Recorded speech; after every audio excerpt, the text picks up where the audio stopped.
এ যেন এক হৃদয় বিদারক ঘটনা। প্রায় 18 বছর পর বাবাকে জড়িয়ে ধরতে পেরে কান্নায় ভেঙে পড়েছে সন্তানেরা।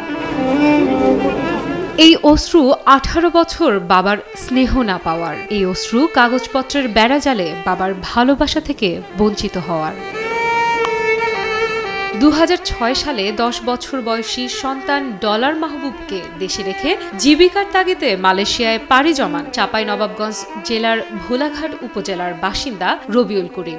দালালের মাধ্যমে কলিং ভিসায় মালয়েশিয়া যাওয়ার কিছুদিন পর হারিয়ে ফেলেন পাসপোর্ট, আর এতেই বাধে বিপত্তি। বাবা প্রায় 16-17 বছর আগে গিয়েছে।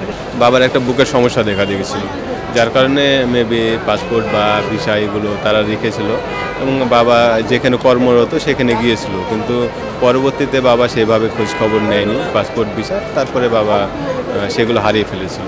মেডিকেলে আনফিট হওয়ার কারণে রবিউলের পাসপোর্ট রেখে দেয় মালয়েশিয়ান কোম্পানি। পাসপোর্টের একটি ফটোকপি ধরিয়ে দিলে পরে সেটিও হারিয়ে ফেলেন তিনি। এরপর একাধিকবার পাসপোর্ট করার চেষ্টা করলেও বারবার ব্যর্থ হয়েছেন রবিউল।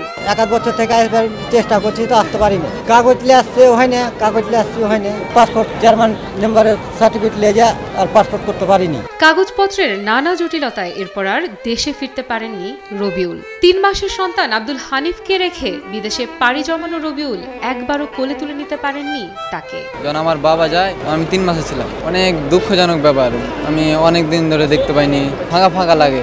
বাবা না থাকা একটা অনেক বড় খারাপ বিষয়। বাবার স্নেহ ভালোবাসা থেকে বঞ্চিত 2 ছেলে আর এক মেয়ের যেন আজ ঈদের দিন। 18 বছর পর বাবাকে ফিরে পেয়ে আবেগ আপ্লুত তারা।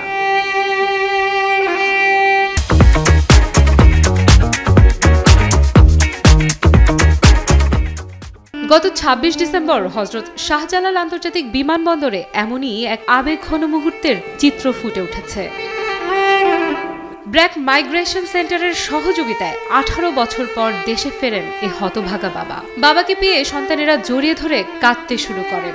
এ সময় সন্তানদের কাছে পেয়ে রবিউল করিমও কান্নায় ভেঙে পড়েন। আইনু ভালোই লাগছে, ছেলে মেয়েকে দেখতে পাবো। তবে কান্নার পর্ব কিছুটা দীর্ঘ সময় হলেও পরিবারের কাছে ফিরতে পেরে আনন্দিত রবিউল। আর কথা বলতে হবে না, ভিডিও কলে বাকি জীবনটা সন্তানদের কাছেই থাকতে পারবেন তিনি। বাবাকে ফিরে পেয়ে খুশি তার সন্তানেরাও। বাবাকে পাবো দেখতে অনেক আনন্দ লাগছে, অনেক মনের ভিতরে খুশি। হাজার রকমের চেষ্টা করেও যখন রবিউলকে দেশে ফেরাতে ব্যর্থ হয় তার পরিবার, তখন ব্র্যাক মাইগ্রেশন প্রোগ্রামের এমন অসাধ্য সাধন তাক লাগিয়ে দিয়েছে পুরো দেশকে।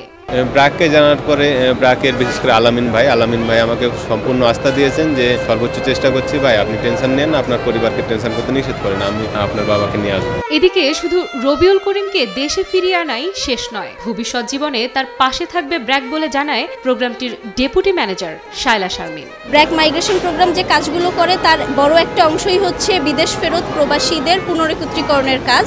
আমরা তাদের সাইকোসোশ্যাল ওয়েলবিং, সোশ্যাল সেফটি নেটের আন্ডারে তাদেরকে আবার নিয়ে আসা এবং সর্বোপরি তাদের অর্থনৈতিকভাবে আবার স্বাবলম্বী করার জন্য যা যা দরকার সেই ব্যাপারে সহায়তা করে থাকি।